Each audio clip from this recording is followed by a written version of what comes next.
Hello aspirant, मेरा नाम मनोज रावत है और मैं आपका फिजिक्स एजुकेटर हूँ। और आज से हम अपनी क्लास 12th स्टार्ट करने वाले हैं।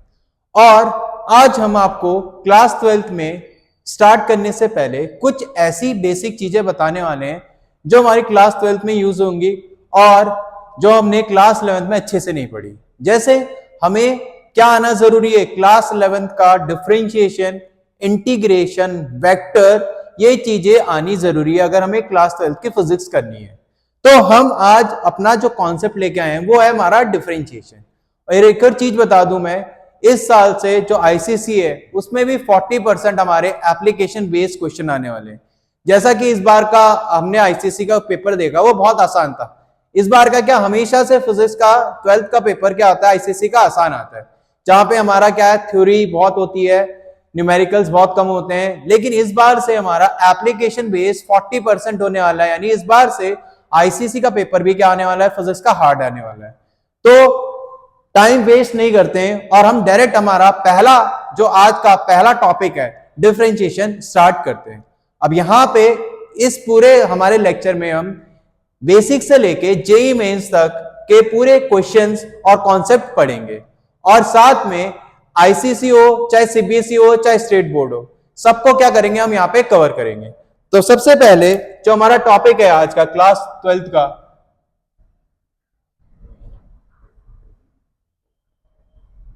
क्लास 12 2026-27 हम पढ़ेंगे differentiation.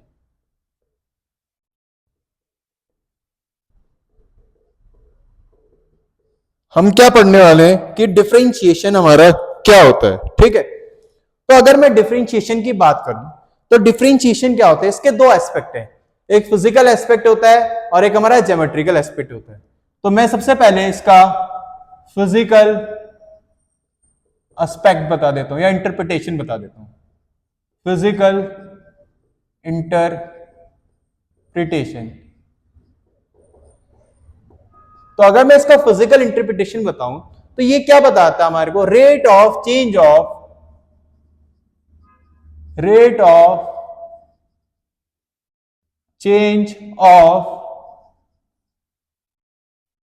a quantity with respect to other। जैसे हमने 11th क्लास में पढ़ा था, वेलोसिटी क्या होता है, rate of change of displacement, acceleration क्या होता है, rate of change of velocity. तो यानी किसी के रिस्पेक्ट में जो चेंज होता है उसका रेट ही क्या कहलाता है, हमारा डिफरेंशिएशन कहलाता है, ठीक है। अब अगर मैं इसके ज्योमेट्रिकल इंटरप्रिटेशन की बात करूं, ज्योमेट्रिकल इंटरप्रिटेशन की बात करूं तो ये क्या बताता है, एक तरह से slope of tangent drawn to a curve at a point. यानी हमें ये टेंजेंट जो हम ड्रॉ करते हैं किसी भी उस पे कर्व पे किसी पॉइंट पे, उसका स्लोप बताता है। अब स्लोप अगर थोड़ा बहुत हमें 11th क्लास से आता है मैथ्स, जो मैथ्स वाले हैं, नहीं तो आईसीएसई वाले तो 10th क्लास से पढ़ते आ रहे हैं। स्लोप का मतलब ही क्या होता है, कोई भी लाइन एक्स एक्सिस से कितना टेन थीटा बना रही है उसे स्लोप बोलते हैं या एम बोलते हैं। और यही हमारा क्या होता है, dy बाई डी एक्स, जो हमारा differentiation rate of change of y with respect to x बताता है। अब ये आया कैसे, इसे हम एक कर्व से समझने वाले हैं। तो मैंने क्या किया, एक कर्व ले लिया,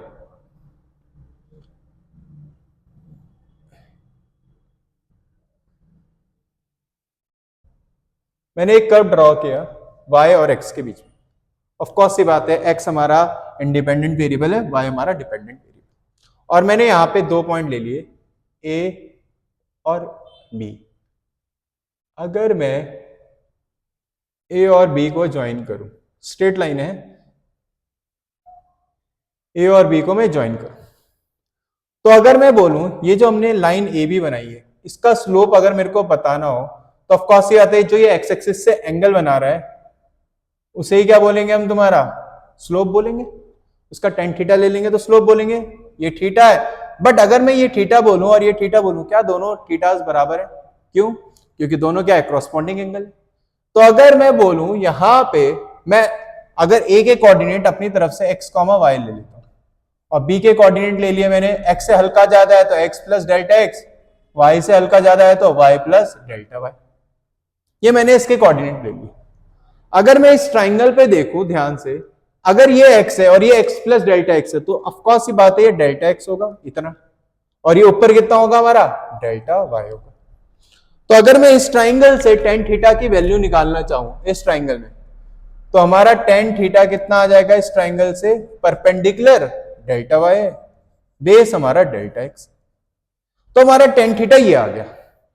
और अभी मैंने बोला टेन थीटा ही स्लोप बताता है, लेकिन मैंने बोला इस, अगर मैं कर्व पे बोलूं स्लोप ए और बी के बीच में इनफाइनाइट नंबर ऑफ पॉइंट्स है, और सब जो पॉइंट्स है उनका जो स्लोप है वो अलग अलग आएगा। कुछ पॉइंट ज्यादा स्टीपर है, कुछ कम स्टीपर है, यानी सबका स्लोप अलग अलग है। यानी अगर मैं बोलूं ये अभी के लिए मैं बोलूं तो ये परफेक्ट डेफिनेशन नहीं दे पा रहा है ये वाली line, tan theta equal to delta y by delta x. क्यों? इसके बीच में बहुत सारे पॉइंट्स है और सबका स्लोप क्या है, अलग अलग है। इसको परफेक्टली मैच कराने के लिए, बनाने के लिए हम क्या करते हैं, बी को बहुत क्लोज लाना स्टार्ट करते हैं ए के, B is very close to A. अब अगर ध्यान से देखो, मैं बी को ए के बहुत पास लाना स्टार्ट करूं तो डेल्टा एक्स भी कम होता रहेगा, डेल्टा वाई भी कम होता रहेगा। और मैंने सपोज कर लिया बी और ए मैंने एक दूसरे के ऊपर क्या करा दिया, ओवरलैप करा दिया। क्या करा दिया, ओवरलैप। तो जब बी और ए एक ही पॉइंट हो जाएंगे तो जो डेल्टा वाई है वो बहुत ज्यादा छोटा होगा, जिसे हम मैथ्स में बोलते हैं limiting value of delta y, जो कितनी होगी हमारी डी वाई, और डेल्टा एक्स टेंडिंग टू भी जीरो होगा, जिसे हम क्या बोलेंगे, डी एक्स। तो d delta y d y में चेंज हो गया। डेल्टा वाई मतलब होता है थोड़ा बिग चेंज, और डी वाई मतलब होता है very small change, tending to zero. Delta x tending to zero को हम डी एक्स बोलते हैं। तो ये जो टेन थीटा है ये किसमें कन्वर्ट हो जाएगा हमारा, d y by d x. अब क्या इससे जो मेरे को दिक्कत आ रही थी वो सॉल्व हुई कि नहीं हुई, देखते हैं, जरा चेक करते हैं। अगर बी पॉइंट ए के क्लोज आ गया या ओवरलैप कर गया, तो क्या बी और ए पॉइंट एक दूसरे के ऊपर है? तो ये जो लाइन खींच रही है अभी, ये लाइन एक सिंगल लाइन होते हुए जाएगी जो इस कर्व के एक ही पॉइंट को टच करेगी, यानी टेंजेंट होगी। तभी मैंने इसकी डेफिनेशन में क्या लिखाया है, ये slope of tangent drawn at a point बताता है। तो यानी अब इससे क्या दिक्कत हमारी सॉल्व होगी, जैसे मैंने इसे डेल्टा वाई को टेंडिंग टू जीरो किया, डेल्टा एक्स को टेंडिंग टू जीरो किया, अब इनफाइनाइट पॉइंट्स के बदले एक ही सिंगल पॉइंट आ गया, और उस सिंगल पॉइंट में जो हमारा स्लोप है टेन थीटा, वो क्या बताता है हमारे को, डिफरेंशिएशन बताता है d y by d x. तो ये इसका क्या होता है, हमारा ज्योमेट्रिकल इंटरप्रिटेशन होता है। फिजिकल इंटरप्रिटेशन हमने 11th क्लास में बहुत यूज किया है। किसी भी क्वांटिटी का दूसरे के रिस्पेक्ट में चेंज ही क्या कहलाता है, हमारा डिफरेंशिएशन कहलाता है। अब जैसे हमने वेलोसिटी, एक्सेलरेशन, इन सब के बारे में पढ़ा है। क्लियर है मेरी बात? कोई डाउट किसी को? और स्लोप को हम एक और चीज बोलते हैं, जो खासकर आईसीएससी वाले होंगे उन्हें पता है, ग्रेडियंट। क्या बोलते हैं? ग्रेडियंट। तो ये हमारा किसका कॉन्सेप्ट होता है, डिफरेंशिएशन का कॉन्सेप्ट होता है, कि इसका एक्चुअल मीनिंग है कि डिफरेंशिएशन क्या बताता है हमें। क्लियर है मेरी बात? तो ज्योमेट्रिकल इंटरप्रिटेशन खासकर तुम्हें पता होना चाहिए, क्योंकि ये तो 10th में भी हमने कहीं कहीं पे, अगर मैं बात करूं ओम्स लॉ में उसका स्लोप क्या बताता है, तो रेजिस्टेंस हमने वहां पे भी पढ़ा है, और 11th 12th में तो हमारा ये यूज हो ही रहा है कंटिन्यूस। ठीक है, फटाफट इसे नोट करो, और फिर हम इसके बाद इसके फॉर्मूले और फिर क्या पढ़ेंगे, इसके कुछ रूल्स पढ़ने वाले हैं। क्लियर है? तो हम यहाँ पे बेसिक से लेके एडवांस तक क्या करने वाले हैं, फिजिक्स को पढ़ने वाले हैं। फटाफट नोट करो, जल्दी नोट करना, फिर मैं रब करूंगा।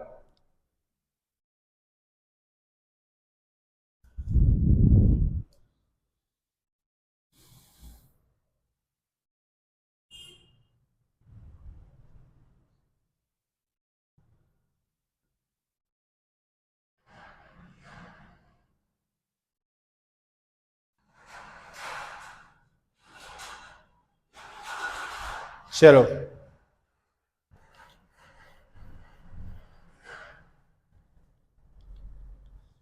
नोट्स बनाते रहना। नोट्स ऐसे आएंगे जो आपके क्लास 12 के भी काम आएंगे, जेई मेंस में भी काम आएंगे। ऑनलाइन आज से स्टार्ट कर दिया, ऑफलाइन हमारे 1 तारीख से स्टार्ट होंगे क्लासेस।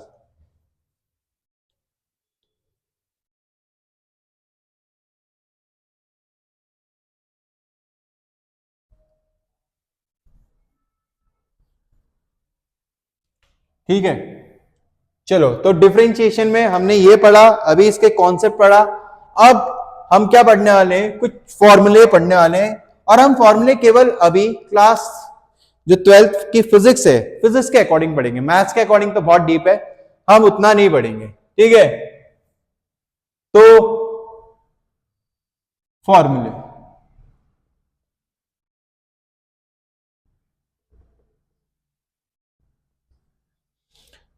तो बात करेंगे सबसे पहला हमारा d by d x of, और फिजिक्स में बहुत कम फॉर्मूले यूज होते हैं।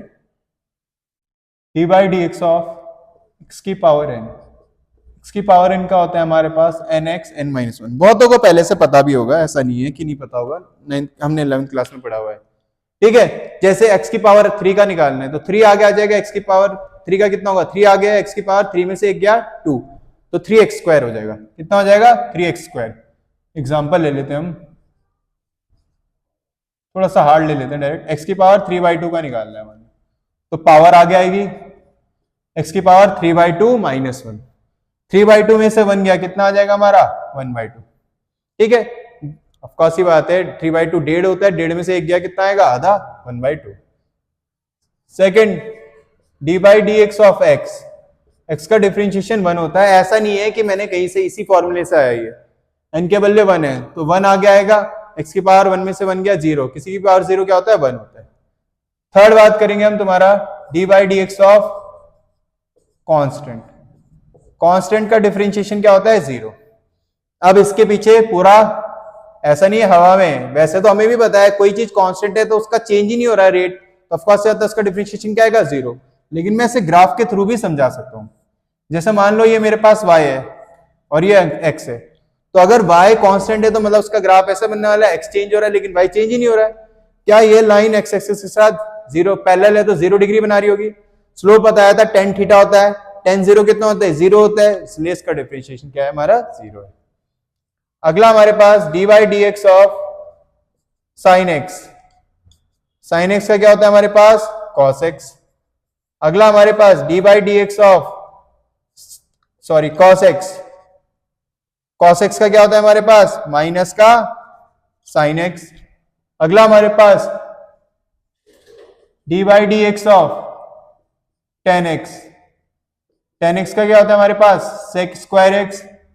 अगला हमारे पास d y d x of e की पावर एक्स, ई की पावर एक्स का कितना होता है ई की पावर एक्स ही होता है।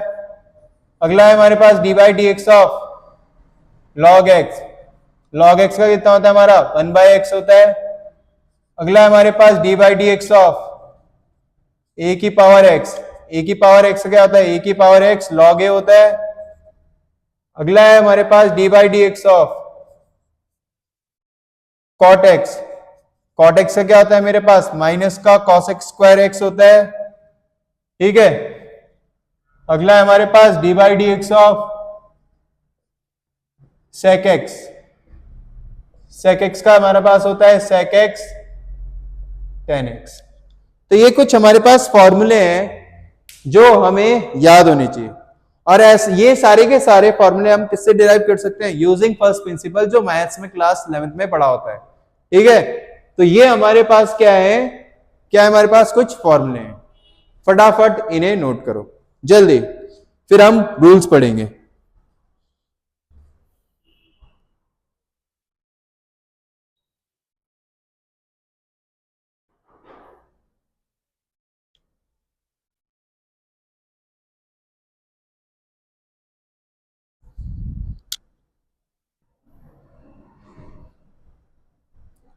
हो गया नोट, ये तो तुमने पढ़ा हुआ है वैसे 11th क्लास में। ठीक है, बाद में वीडियो पॉज करके देख लेना, ठीक है। थोड़ा सा जो शुरू की 3 क्लास है जहाँ पे हम ये चीजें बेसिक चीजें पढ़ने वाले हैं जो हमने 11th पढ़ी वो थोड़ा फास्ट करेंगे, फिर हम थोड़ा सा अच्छे से 12th क्लास को स्टार्ट करेंगे। तो अब हमारे पास कुछ रूल्स हैं। उनमें पहला है हमारे पास एडिशन स्लैश सब्ट्रैक्शन।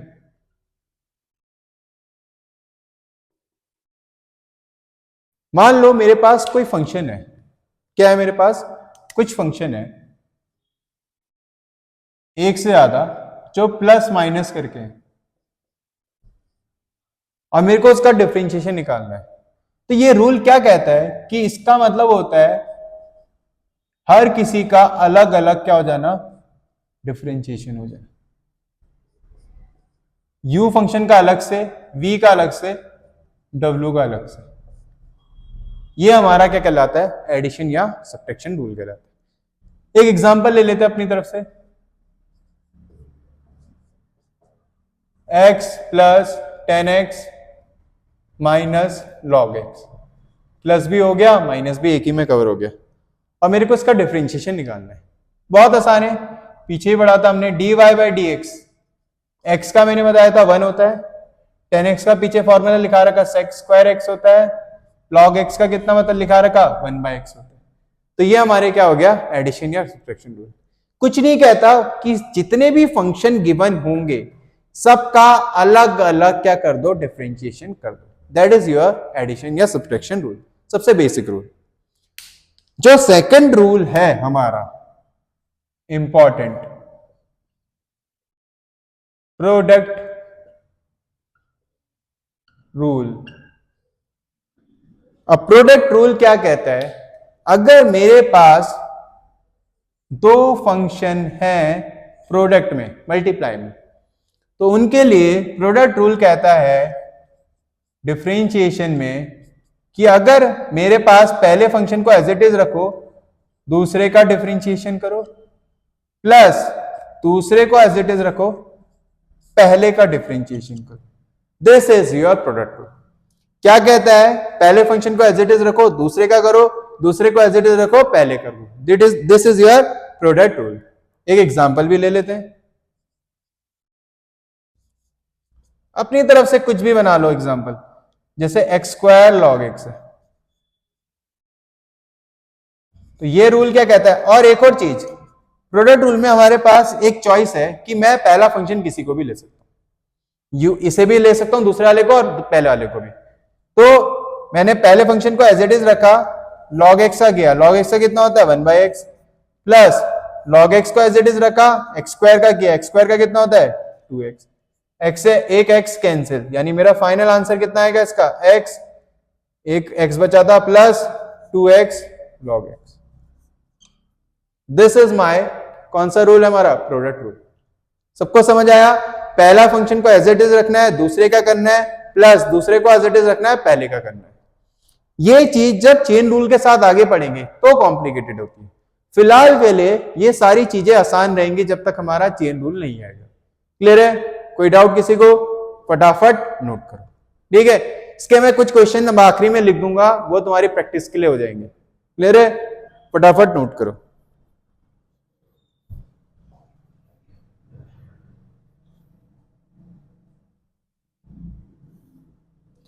जल्दी।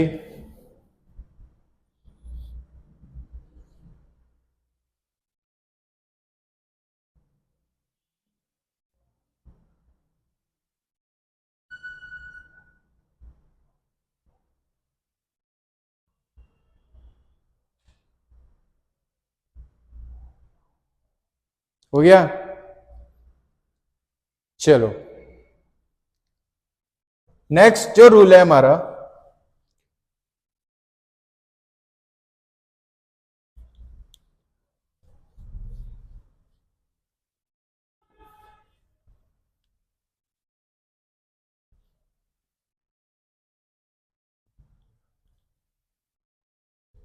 नेक्स्ट जो रूल है वो है हमारा डिवाइड रूल।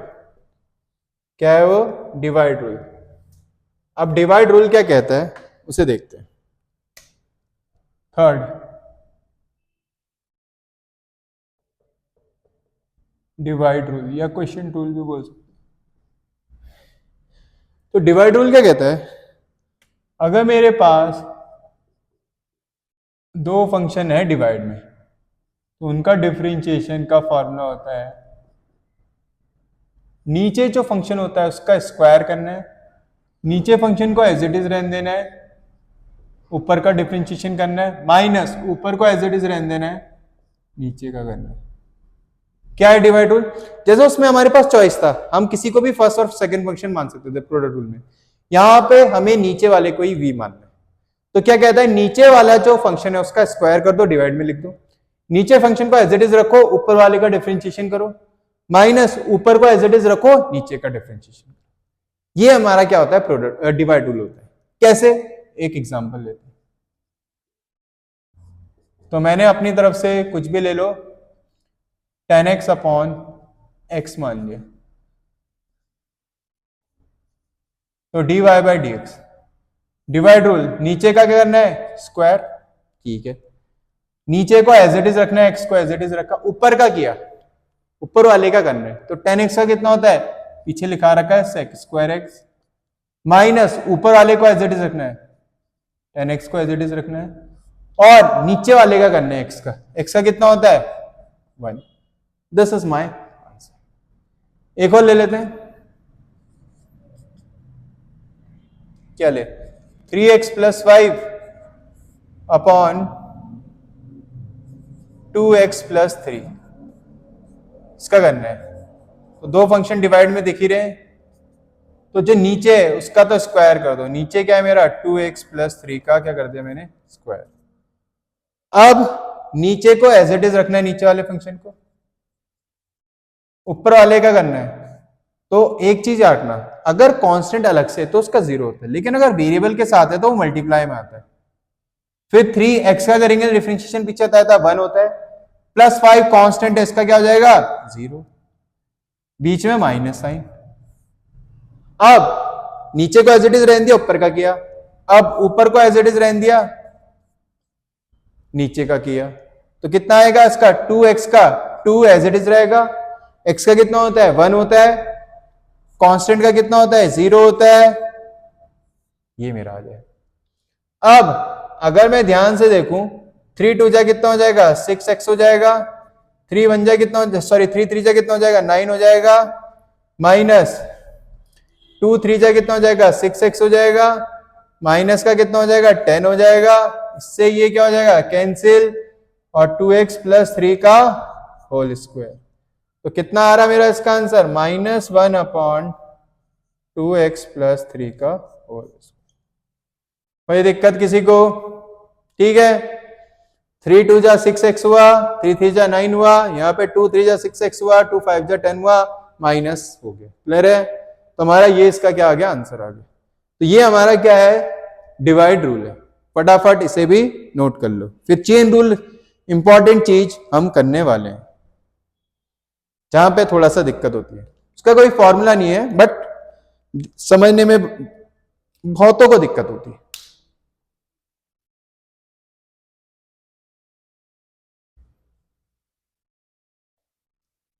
चलो चलो चलो, जल्दी जल्दी जल्दी नोट करो। हो गया? चलो ठीक है, वीडियो पॉज करके नोट कर लेना।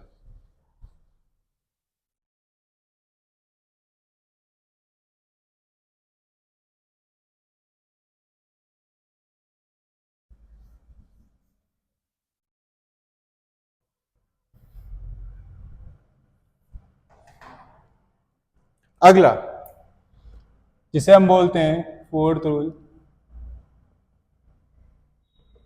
Chain rule. चेन रूल को हम कोई उसका फॉर्मूला नहीं है, कॉन्सेप्ट से समझेंगे, डायरेक्ट क्वेश्चन से। जैसे अभी मेरे पास y equal to sine x ले लिया मैंने और y equal to sign 3x ले लिया। अब अगर मैं देखूं तो हमने पढ़ा है dy by d x sine x का फॉर्मूला ये कितना होता है cos x। अब अगर मैं इसका करूं तो ये साइन 3x है तो क्या हो जाएगा तुम्हारे अकॉर्डिंग cos 3x हो जाना चाहिए। लेकिन चेन रूल क्या कहता है हमें 3x का भी करना है तो इंटू 3 आएगा और x का कितना हो जाता है 1 तो इसका आंसर कितना आएगा 3 इंटू कॉस 3x।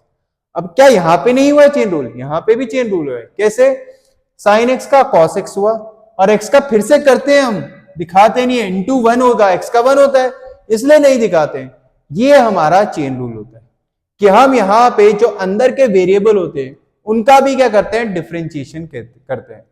ये क्या कहलाता है हमारा चेन रूल कहलाता है। अब इसे थोड़ा सा और कॉम्प्लिकेटेड कर देते हैं। मान लो मेरे को इसका निकालना है डिफरेंशिएशन। अब अगर मैं इसे देखूं तो ये पहले रूट है, रूट मतलब पहले पावर का होगा तो पावर का क्या होता है इसकी पावर हाफ है तो पावर हाफ आ जाएगी सी एक्स प्लस डी की पावर हाफ में से क्या 1 हो जाएगा -1 हो जाएगा। x की पावर हाफ का n का क्या होता है n आ गया जाता है x की पावर n आ गया n x की पावर में से n-1 तो हाफ -1 हो गया। तो ये तो अभी नॉर्मल था लेकिन चेन रूल क्या कहता है यार अंदर केवल x होता तो x का तो 1 हो जाता मल्टीप्लाई, लेकिन ये पूरा का पूरा है तो इनटू मैं क्या करूंगा c को एज इट इज रहने दिया, x का करूंगा तो कितना होएगा 1 प्लस कांस्टेंट d है, d का कितना होगा 0। कांस्टेंट अगर अलग से होता है तो 0 होता है, यहाँ पे x के वेरिएबल के साथ है इसलिए बाहर आ गया तो c इंटू 1 c यानी इसका डिफरेंशिएशन क्या आ जाएगा c by 2 half -1 minus half होता है नीचे भेजेंगे तो प्लस हाफ होएगा, उसे हम ऐसे लिख सकते हैं। ये हमारा क्या हुआ चेन रूल। अभी और कॉम्प्लिकेटेड करेंगे तो हम प्रोडक्ट रूल और डिवाइड रूल के साथ कर लेते हैं। लेट अस सपोज एक एग्जांपल मैंने ये ले लिया y equal to sine c x plus d into 3x, इसका करना है मेरे को तो dy by dx। Product rule लगेगा, दो फंक्शन है मल्टीप्लाई में तो पहले फंक्शन को मैंने एज इट इज रहने दिया, 3x का किया कितना आएगा इंटू 3 आएगा क्योंकि x का 1 होता है।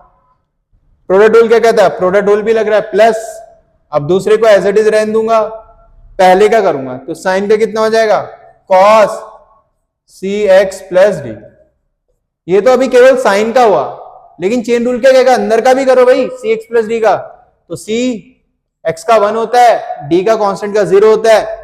ये मेरा क्या होगा इसका फाइनल आंसर होगा। इसे एज इट इज रहने दिया, पहले 3x का किया 3 आया, फिर दूसरे फंक्शन को एज इट इज रहने दिया, इसका किया तो इसमें पहले साइन का हुआ, साइन का पूरा एज इट इज लिख दिया जाएगा और चेन रूल होता है उसमें सारी चीजें मल्टीप्लाई में चलती रहती है। फिर अगर मैं अंदर का करूंगा तो सी एक्स प्लस डी का कितना आएगा c क्योंकि x का 1 होगा और d का क्या हो जाएगा हमारा कांस्टेंट का 0 हो जाएगा। क्लियर है मेरी बात। ये हमारा क्या होता है कौन सा चेन रूल होता है। ठीक है और कॉम्प्लिकेटेड करना है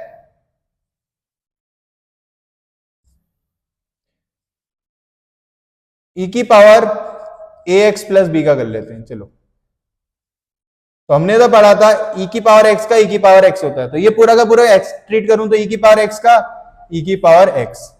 ठीक है लेकिन चेन रूल क्या कहेगा यार ये x तो है नहीं अब और x से पहले भी पावर है तो पहले तो पावर का होगा तो रूट का क्या होता है पावर हाफ आगे जाती है हाफ, इसका मतलब रूट मतलब हाफ पावर होती है, हाफ आगे गया और हाफ -1 मतलब ax प्लस b की पावर हाफ -1 हुआ। ये पहले e का हुआ पावर का हुआ अब अंदर का होगा। ये है हमारा chain rule ax plus b का। तो a कांस्टेंट है लेकिन वो x के साथ है तो वेरिएबल के साथ है तो 0 नहीं होगा, x का क्या होगा 1 होगा, कांस्टेंट का 0 होगा इसलिए नहीं दिखा रहा हूं तो a इंटू 1 a हो जाएगा। ये मेरा इसका क्या होगा फाइनल आंसर। ये हमारे क्या है चेन रूल कहलाता है। क्या कहलाता है चेन रूल कहलाता है।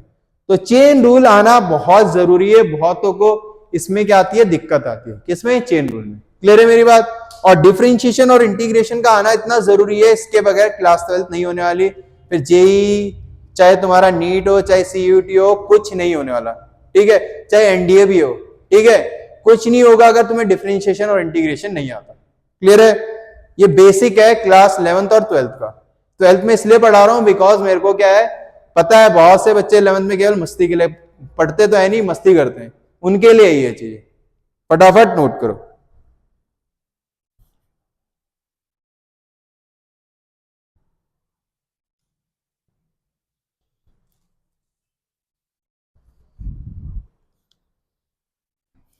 हो गया। अब मैं एक कॉन्सेप्ट बताने वाला हूं जो कि तुम्हारा NEET, JEE Mains, JEE advance यहां के लिए काम आने वाला है, क्लास 12th में भी काम आता है, और मैथ्स में तो तुम पढ़ोगे ही क्लास 12th में आगे जाके। ठीक है, वीडियो पॉज करके देख लेना और नोट्स बनाते रहो। नोट्स बहुत इंपॉर्टेंट, बहुत अच्छे नोट्स बनाए जाएंगे जो हर जगह काम आएंगे तुम्हारे।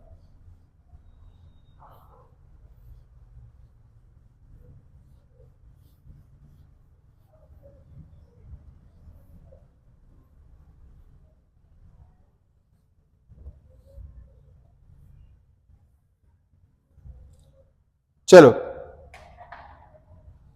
नेक्स्ट कॉन्सेप्ट, नेक्स्ट हम जिसकी बात करने वाले हैं टॉपिक की, वो है हमारा मैक्सिमा एंड मिनिमा। देखो, अगर मैं तुम्हें कोई कर्व दे दूं बना के,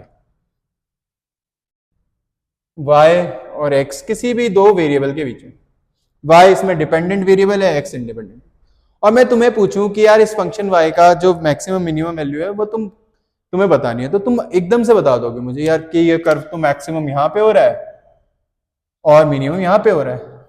बट ये तो तब बता पा रहे हो जब मैं इसका कर्व दे रहा हूं। अगर मैंने फंक्शन दे दिया होता तो पहले प्लॉट करके ग्राफ तो नहीं बनाते, इतना टाइम वेस्ट तो करते नहीं। अब इसका क्या कॉन्सेप्ट है वो समझने वाले हैं कि हम कैसे किसी फंक्शन की मैक्सिमम और मिनिमम वैल्यू निकाल सकते हैं। अगर मैं इस पॉइंट पे एक टेंजेंट ड्रॉ करूं और इस पॉइंट पे भी एक टेंजेंट ड्रॉ करूं, तो मैं क्या नोटिस कर रहा हूं कि दोनों पॉइंट पे टेंजेंट एक्स एक्सिस से पैरेलल है। यानी चाहे हमारा, मैं ऐसे मान लेता हूं ए पॉइंट और इसे मान लेता हूं बी पॉइंट, तो एट पॉइंट ए जहां पे हमें मैक्सिमा मिल रहा है वहां पे हमारा dy बाई डी एक्स क्या होता है, 0 के बराबर होता है। डिफरेंशिएशन क्या होता है हमारा, y का x के रिस्पेक्ट में 0 के बराबर होता है। और हमारा डबल डिफरेंशिएशन अगर हम निकालेंगे वो लेस देन 0 आता है। यानी एट पॉइंट ए अगर मेरा डिफरेंशिएशन 0 है और डबल डिफरेंशिएशन मेरा लेस देन 0 है, तो वहां पे हमेशा क्या मिलने वाला है, मैक्सिमा मिलने वाला है। ठीक है, अगर मान लो एट पॉइंट बी की बात करें, जहां पे साफ साफ दिख रहा है मेरे को मिनिमा मिल रहा है। क्या मिल रहा है, मिनिमा। ये तब पता लग रहा है जब मेरे पास कर्व है, लेकिन अगर कर्व नहीं है तो मेरे को पता है यहां पे हमारा डिफरेंशिएशन तो किसके इक्वल है, 0। और अगर मेरा डबल डिफरेंशिएशन ग्रेटर देन 0 आ गया तो हम बोलेंगे यहां पे हमें क्या मिल रहा है, मिनिमम मिल रहा है। क्या मिल रहा है, मिनिमम मिल रहा है। क्लियर है मेरी बात? तो एक चीज याद रखना, मेरे को मैक्सिमम और मिनिमम वैल्यू फाइंड आउट करनी है किसी भी फंक्शन की, चाहे हमें इलेक्ट्रिक फील्ड की निकालनी है, ग्रेविटेशनल फील्ड की निकालनी है, किसी भी चीज की, और मेरे पे उसका फंक्शन दिया हुआ है किसी वेरिएबल के रिस्पेक्ट में, तो मैं कैसे इस कॉन्सेप्ट का यूज करके क्या निकाल सकता हूं, मैक्सिमम और मिनिमम वैल्यू फाइंड आउट कर सकता हूं। तो ये बहुत इंपॉर्टेंट है हमारा, किसके लिए, चाहे जेई मेंस हो, चाहे सीबीएसई हो, आईसीएसई हो, या हमारा नीट हो। ये कॉन्सेप्ट तुम्हें आना ही चाहिए। अगर तुम्हें फिजिक्स आती है यानी ये कॉन्सेप्ट पक्का आता है। क्लियर है मेरी बात? तो फटाफट इन चीजों को नोट करो जो बहुत इंपॉर्टेंट है। तो ये जो है हमारा, ये हमारा आज का क्या था, पूरा का पूरा क्या था, जो कॉन्सेप्ट था, हमने डिफरेंशिएशन पढ़ा। तो आज हमने डिफरेंशिएशन पढ़ा और उसके बेस पे ये मैक्सिमा मिनिमा का एक एप्लीकेशन पढ़ा। ठीक है, कल हम पढ़ेंगे इंटीग्रेशन, और आज के लिए हम इतना ही पढ़ेंगे और आज हम अपना लेक्चर यहीं पे एंड करेंगे। Thank you.